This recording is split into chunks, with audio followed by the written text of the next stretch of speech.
નમસ્કાર દોસ્તો, સ્વાગત છે આપ સર્વનું તમારી પોતાની YouTube channel ocean coaching classes પર। મિત્રો, ધોરણ 6ના ગુજરાતી વિષયની જે ગાલા સ્વાધ્યાય પોથી છે તેના કાવ્ય નંબર 16 શેરીએ આવે સાદનું સંપૂર્ણ અને સચોટ સોલ્યુશન આપણે આ વિડીયોની અંદર જોવાના છે। મિત્રો, આ જે ગાલા સ્વાધ્યાય પોથી છે તેનો આ જે ભાગ 2 છે તે ભાગ 2ની અંદર દરેકે દરેક પાઠના સોલ્યુશન મુકાઈ ચૂક્યા છે। માત્ર ભાગ 2 જ નહીં પણ ભાગ 1 અને 2 દરેકે દરેક ભાગના તો જરૂરથી આ જે સોલ્યુશન છે તેની પીડીએફ અને તેના વિડીયોનો અભ્યાસ કરી લેજો। લિંક તમને નીચે ડિસ્ક્રિપ્શન બોક્સની અંદર મળી જશે। સાથે સાથે આપણા વોટ્સઅપ ગ્રુપમાં પણ જોડાઈ જજો, જેથી કરીને ધોરણ 6ના જે આવનારા વિડીયો છે તેની લિંક એટલે કે વિડીયો અને પીડીએફ બંનેની લિંક તમને વોટ્સઅપ પર પ્રાપ્ત થતી રહે। વિડીયો પસંદ આવે તો લાઇક કરવાનું, તમારા મિત્રો સાથે શેર કરવાનું અને સરસ મજાની કોમેન્ટ આપવાનું ભૂલશો નહીં। ચાલો દોસ્તો, તો શરૂ કરીએ આપણે પ્રશ્ન નંબર 1 વિકલ્પો। એમાં છે પહેલું, કુંજમાં બોલતી કોયલનો અવાજ ક્યાં સુધી સંભળાય છે? તો જવાબ આવશે વિકલ્પ એ શેરી। બીજું, કાવ્યમાં આવેલ શબ્દ મરવાનો અર્થ શો થાય? તો જવાબ આવશે વિકલ્પ સી કાચી કેરી। ત્રીજું, કાવ્યમાં આવેલ શબ્દ અંકોરનો અર્થ શો થાય? તો જવાબ આવશે વિકલ્પ ડી અંકુર। ત્યાર પછી તમારા માટે મિત્રો એક ખાસ મહત્વની સૂચના છે કે ધોરણ 3થી 12ની કોઈ પણ પ્રકારની પીડીએફ અને પીપીટી તમારે જોઈતી હોય તો તમને મળી જશે વોટ્સઅપ ઉપર। હવે આ જે પીડીએફ અને પીપીટી જે છે એ શિક્ષક મિત્રો જે છે સ્માર્ટ બોર્ડ ઉપર અથવા તો પ્રોજેક્ટર ઉપર ભણાવી શકશે, ખૂબ જ ઓછા સમયની અંદર આકર્ષક રીતે રજૂઆત કરી શકશે અને વિદ્યાર્થીઓ પણ ખૂબ જ સરળતાથી મગજમાં યાદ રાખી શકે તેવી કલરફુલ એનિમેશન સાથેની સરસ મજાની પીડીએફો આપણે તૈયાર કરેલી છે। પછી સ્વાધ્યાયન પોથી હોય, સ્વમ સમજૂતી હોય, સ્વાધ્યાય હોય, ગાલા સ્વાધ્યાય પોથી, પ્રોજેક્ટ પ્રવૃત્તિ કે કોઈ પણ પ્રકારની તમારે જોઈતી હોય એ પ્રમાણેની પીડીએફો તમને મળી જશે। વોટ્સઅપ પર પીડીએફ મેળવવા માટે આજે જ સંપર્ક કરો 70 46 22 22 54 નંબર ઉપર। એપ્લિકેશનનું નામ છે ઓશન કોચિંગ ક્લાસીસ, લિંક તમને નીચે ડિસ્ક્રિપ્શન બોક્સમાં આપેલી છે અને પ્લે સ્ટોર ઉપર જઈને ઓશન કોચિંગ ક્લાસીસ લખશો તો પણ તમે સરળતાથી ડાઉનલોડ કરી શકશો। ત્યાર પછી છે પ્રશ્ન નંબર 2, કાઉન્સમાં આપેલા શબ્દમાંથી યોગ્ય શબ્દ પસંદ કરી ખાલી જગ્યા પૂરો। એમાં પહેલું, હાલને આંબા વાડીએ હજી ખાલી જગ્યાની તાજી યાદ? તો જવાબ આવશે પોર। પાંદડુંય નહીં પેખીએ એવો ઝૂલતો એનો ખાલી જગ્યા? તો જવાબ આવશે મોર। કોઈના મોટા ખાલી જગ્યા અને કોઈને છે અંકોર? તો જવાબ આવશે મરવા। ડોલતી ડાળે ઘૂમીએ આપણ ગજવી ખાલી જગ્યા નાદ? તો જવાબ આવશે ઘેરો। કોઈનો એ ખાલી જગ્યા નહીં ને ખેલવા મળે દન? તો રંજાડ। છઠ્ઠું, હાલીએ ખાલી જગ્યા કાયર જે કોઈ હોય તે રહે બાદ? તો અહીંયા જવાબ આવશે ભેરું। મિત્રો, તમારા માટે બીજી એક ખાસ મહત્વની સૂચના કે ધોરણ 6થી 8ના વિદ્યાર્થીઓ માટે ગુજરાતમાં સર્વપ્રથમ વખત ઓશન કોચિંગ ક્લાસીસ લોન્ચ કરી રહી છે પોટેટો બેચ। ધોરણ 6થી 8ના વિદ્યાર્થીઓ માટે ગણિત, વિજ્ઞાન, અંગ્રેજી અને સામાજિક વિજ્ઞાન વિષયની તૈયારી કરવા માટે, જ્યાં તમને દરેકે દરેક પાઠના એકદમ સરળ અને સચોટ સોલ્યુશન, સચોટ સમજૂતી સાથેના સોલ્યુશન છે તે મળી જવાના છે ને પણ બેસ્ટ અને શ્રેષ્ઠ શિક્ષકો સાથે। તો જરૂરથી આ ધોરણ 6થી 8ના આ ગણિત, વિજ્ઞાન, અંગ્રેજી અને સામાજિક વિજ્ઞાન વિષયની અંદર તમારે સારામાં સારા માર્ક્સ મેળવવા છે તો અવશ્ય આ પોટેટો બેચની અંદર જોઈન્ટ થઈ જજો, જ્યાં તમને રેકોર્ડેડ લેક્ચર મળી જશે, લાઈવ ડાઉટ સેશન મળી જશે, પીડીએફ મળી જશે, એમસીક્યુ ટેસ્ટ મળી જશે, પ્રથમ સત્રાંત અને દ્વિતીય સત્રાંત પરીક્ષાના પેપરની પણ તૈયારી અહીંયાથી તમે કરી શકશો અને વોટ્સઅપ પણ સપોર્ટ તમને મળી જવાનો છે। તો માત્ર 499 રૂપિયા પ્રાઇસ છે મિત્રો એક વિષયની। અવશ્ય આ જે નંબર છે તેના ઉપર કોન્ટેક્ટ કરી અને વધારે માહિતી મેળવી લેજો। અને આપણે એપ્લિકેશન છે ઓશન કોચિંગ ક્લાસીસ, આ એપ્લિકેશન ડાઉનલોડ કરી અહીંયાથી તમે આ પોટેટો બેચની અંદર જોઈન્ટ થઈ શકો છો। ત્યાર પછી છે પ્રશ્ન નંબર 3, કાવ્યના આધારે સાચું કે ખોટું લખો અને ખોટા વાક્ય સુધારો। તો પહેલું, કોયલનો અવાજ છેક ઘર સુધી સંભળાઈ રહ્યો છે? તો જવાબ આવશે ખોટું। બીજું, મોરથી પાંદડા ઢંકાઈ ગયા છે? તો ખરું। ત્રીજું, આખા આંબા પર નાની કાચી કેરીઓ બેસી ગઈ છે? તો ખોટું। ચોથું, મોટો અવાજ કરી ડાળીઓ પર ફરવું છે? તો ખરું। રમવા માટે ઘરનું આંગણું ગમે છે? તો ખોટું। છઠ્ઠું, મોકળાશવાળી જગ્યાએ આખો દિવસ રમવાની મજા પડે છે? ખરું। સુધારેલા વાક્ય કંઈક આ પ્રમાણે આવશે, કોયલનો અવાજ છેક શેરી સુધી સંભળાઈ રહ્યો છે, કોઈ આંબા પર કાચી કેરીઓ તો કોઈ આંબા પર અંકુર ફૂટ્યા છે, રમવા માટે વિશાળ વન ગમે છે। ત્યાર પછી છે પ્રશ્ન નંબર 4, નીચેના પ્રશ્નોના ઉત્તર એક એક વાક્યમાં લખો। માં પહેલું, કોયલ ક્યાં બોલે છે? તો કોયલ કુંજમાં બોલે છે, કોયલ આંબાવાડિયામાં બોલે છે। કવિ શેરી છોડી ક્યાં જવા કહે છે? તો કવિ શેરી છોડીને આંબાવાડિયામાં જવાનું કહે છે। ત્રીજું, આંબાવાડીએ મિત્રોને શા માટે બોલાવવામાં આવ્યા હશે? તો આંબાવાડીએ મિત્રોને ગયા વર્ષની યાદ તાજી કરાવવા અને આંબાની ડાળીઓ પર ઝૂલવા માટે બોલાવવામાં આવ્યા હશે। આંબાવાડિયામાં મોર કેવી રીતે ઝૂલે છે? તો આંબાવાડિયામાં આંબાનું એકેય પાંદડું દેખાય નહીં એવી રીતે મોર ઝૂલે છે। આંબાવાડિયામાં જઈને સૌ મિત્રો શું કરશે? તો આંબાવાડિયામાં જઈને સૌ મિત્રો આંબાની ડોલતી ડાળીએ ડાળીએ ઘૂમશે અને આનંદ મસ્તીમાં આવી અને ચિચિયારીઓથી વાતાવરણ ગજવશે. છઠ્ઠું, બાળકને ઘરનું આંગણું શા માટે નાનું લાગતું હશે? તો બાળકને મુક્તપણે રમવા માટે મોકળું મેદાન જોઈએ છે, તેથી તેને ઘરનું આંગણું નાનું લાગતું હશે. કવિને રમવા માટે મોકળું વન શા માટે ગમે છે? કવિને રમવા માટે મોકળું વન ગમે છે કારણ કે ત્યાં કોઈની કનડગત હોતી નથી અને રમવા માટે આખો દિવસ મળે છે. આંબાવાડીએ ઘૂમવાની મજા કોને નહીં મળે? શા માટે?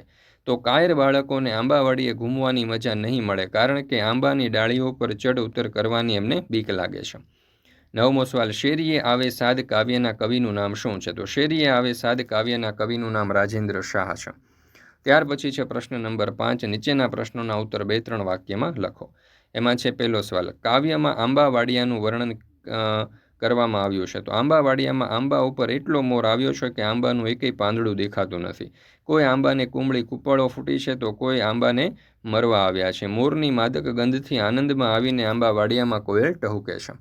ત્યાર પછી છે પ્રશ્ન નંબર 6. કવિતાના આધારે નજીકના અર્થ ધારો અને ખરાની નિશાની કરો.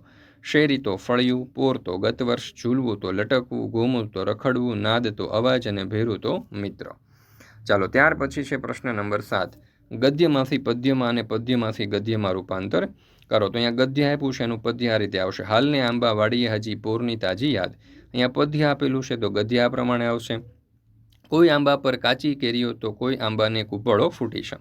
અહીંયા જે પદ્ય છે એનું ગદ્ય આ રીતે આવશે. રમવા માટે ઘરનું આંગણું નાનું પડે છે, અમને તો રમવા માટે વિશાળ વન ગમે છે. અહીંયા ગદ્ય છે તો એનું પદ્ય આ રીતે થશે. હાલ્ય ભેરું કાયર જે કોઈ હોય તે રહે બાદ. ત્યાર પછી છે પ્રશ્ન નંબર 8. વાટા ઘાટા અક્ષરના શબ્દ માટે કાવ્યમાં વપરાયેલ શબ્દ લખો. કોયલનો અવાજ, તો અહીંયા આવશે સાદ. ત્યાર પછી છે એટલો મોર ઝૂલી રહ્યો છે કે પાંદડું એ જોઈ શકાતું નથી. તો જોઈ એટલે કે પેખી. જંગલ એટલે વન, અહીંયા દિવસ એટલે કે દન, અહીંયા બીકણ એટલે કાયર અને અહીંયા બાકાત એટલે બાદ. ચાલો, ત્યાર પછી છે 9મો સવાલ. કવિતામાં ન આવતા હોય તેવા શબ્દ કે શબ્દ જૂથ ઉપર છેકો મારો. તો દોડો, સાંભળે, ફળ, ફૂલ, ઝૂલતી ડાળ, મોટું આંગણું, સાંકડું વન, સાંજ અને સાથી વગેરે ઉપર છેકો આવશે. ત્યાર પછી છે પ્રશ્ન નંબર 10. આપેલી કવિતા પરથી પ્રશ્નોના ઉત્તર લખો. અહીંયા આપણને એક સરસ મજાની કવિતા આપેલી છે, તે વાંચવાની છે અને સમજવાની છે, અને એના ઉપરથી આપણે પ્રશ્નોના ઉત્તર લખવાના છે. જોઈએ પહેલો સવાલ. આ કવિતામાં કઈ ઋતુની વાત કરવામાં આવી છે? તો ઉત્તર, આ કવિતામાં ઉનાળાની વાત કરવામાં આવી છે. બીજું, કવિતા અનુસાર ધરતી અને આકાશની સ્થિતિ કેવી હશે? તો ઉત્તર, કવિતા અનુસાર ધરતી ગરમીથી ધકેલી અને આકાશ તપેલું હશે.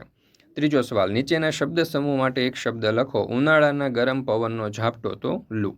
ચોથું, ગાડામાં બેસીને બાળકોને શાની મજા આવતી હતી? તો ગાડામાં બેસીને બાળકોને ગાડાના દોડવાની ઘૂઘરાનો અવાજ અને દોડતા બળદના શિંગડા ડોલતા જોવાની મજા આવતી હતી. ત્યાર પછી 5મું, વાયરા વનવગડામાં વાતતા એટલે તો પવન જંગલમાં ફૂંકાતો હતો. ત્યાર પછી છે પ્રશ્ન નંબર 11. શબ્દની સાચી જોડણી સુધારીને લખો. આંબાવાડિયું, તાજી, ઝૂલતું આંગણું અને રંજાડ. ત્યાર પછી છે પ્રશ્ન નંબર 12. નીચેના શબ્દોને બે સમાનાર્થી શબ્દ લખો. સાદ તો કે બૂમ અને અવાજ, યાદ તો સ્મરણ અને સ્મૃતિ, પાંદડું તો પાન અને પર્ણ, મોકળું તો ખુલ્લું અને વિશાળ, વન તો જંગલ અને અરણ્ય, ભેરું તો સાથી અને મિત્ર. ત્યાર પછી છે 13મો સવાલ. વિરુદ્ધાર્થી શબ્દ. તાજુનું વાસી, ડોલતુંનું સ્થિર, ઘેરોનું ફિક્કો, મોકળુંનું સાંકડું, કાયરનું વીર અને ભેરું તો શત્રુ. ત્યાર પછી છે 14મો સવાલ. નીચેના શબ્દો માટે કાવ્યમાં વપરાયેલા શબ્દ.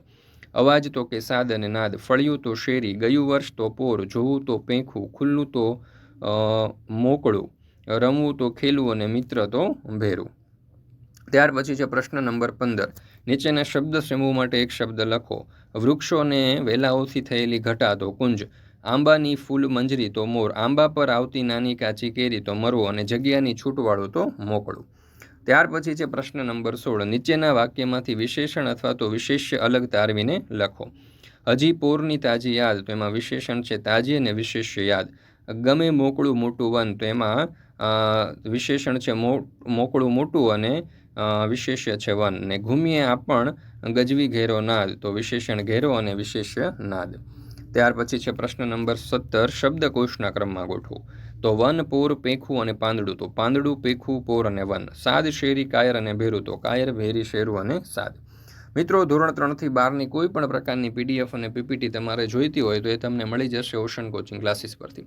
જો તમે શિક્ષક મિત્રો છો, તમે પ્રોજેક્ટર અથવા તો સ્માર્ટ બોર્ડ ઉપર ભણાવશો તો વિદ્યાર્થીઓને ખૂબ જ સારામાં સારી રીતે આકર્ષક રીતે સમજ પડી શકશે આપણી PDF દ્વારા, અને તમે પણ ઓછા સમયની અંદર ઇફેક્ટિવ રીતે આકર્ષક રીતે ભણાવી શકશો. તો જરૂરથી વોટ્સઅપ પર આ PDF મેળવી લેજો. જો તમે વિદ્યાર્થીઓ છો તો તમારે સ્વાધ્યાય પોથી અથવા તો સમજૂતી માટે આ PDF તમને ખૂબ જ ઉપયોગી થશે. અહીંયા નંબર તમને આપેલો છે 7046222254. આ નંબર ઉપર તમે કોન્ટેક્ટ કરી અને વધારે માહિતી મેળવી શકો છો. વોટ્સઅપ પર પણ PDF તમે મેળવી શકો છો, અથવા તો આપણી એપ્લિકેશનનું નામ છે ઓશન કોચિંગ ક્લાસીસ. આ એપ્લિકેશન ડાઉનલોડ કરી અહીંયાથી પણ તમે આ સોલ્યુશનની PDF મેળવી શકો છો. એપ્લિકેશન ડાઉનલોડ કરવા માટેની લિંક તમને નીચે ડિસ્ક્રિપ્શન બોક્સમાં મળી જશે. આ ઉપરાંત જે પ્રવૃત્તિઓ છે એના પણ આપણે અહીંયા સોલ્યુશન આપેલા છે. ગુજરાતની એકમાત્ર એવી યુટ્યુબ ચેનલ છે કે જ્યાં તમને આ ગાલા સ્વાધ્યાય પોથીઓ જે છે એમાં ધોરણ 6ના ગુજરાતીની પણ દરેક વિષયની સ્વાધ્યાય પોથીઓના જે પ્રવૃત્તિઓ છે તેના સોલ્યુશન પણ મળી જવાના છે. તો તમે વિડીયો પોઝ કરી સ્ટોપ કરી અને આ જે પ્રવૃત્તિ છે તેના સોલ્યુશનનો અભ્યાસ કરી શકો છો, અથવા તો સમગ્ર સોલ્યુશનની PDF આપણી એપ્લિકેશન ઉપર મુકાઈ ચૂકી છે. તો એપ્લિકેશન ડાઉનલોડ કરી અને ત્યાંથી તમે જરૂરથી અભ્યાસ કરી લેજો. એ તમને ખૂબ જ સરળતાથી અને સારામાં સારી રીતે તમે યાદ કરી શકશો, અથવા તો વાંચી શકશો, અથવા તો લખી શકશો. તો મિત્રો, અહીંયા આપણે આ ધોરણ 6નું ગુજરાતી વિષયનો પાઠ નંબર 16 જે છે તે પૂર્ણ કરીએ છીએ સ્વાધ્યાય પોથીનો. ફરી મળીશું આપણે ગાલા સ્વાધ્યાય પોથીના ધોરણ 6ના ગુજરાતી વિષયના પાઠ નંબર 17ના સચોટ અને સંપૂર્ણ સોલ્યુશન સાથે. વિડીયો પસંદ આવ્યો હોય તો લાઇક કરવાનું, તમારા મિત્રો સાથે શેર કરવાનું, અને સંપૂર્ણ સોલ્યુશન જે છે તેનો વિડીયો તમારા દોસ્તો મિત્રો સુધી શેર કરવાનું ભૂલશો નહીં.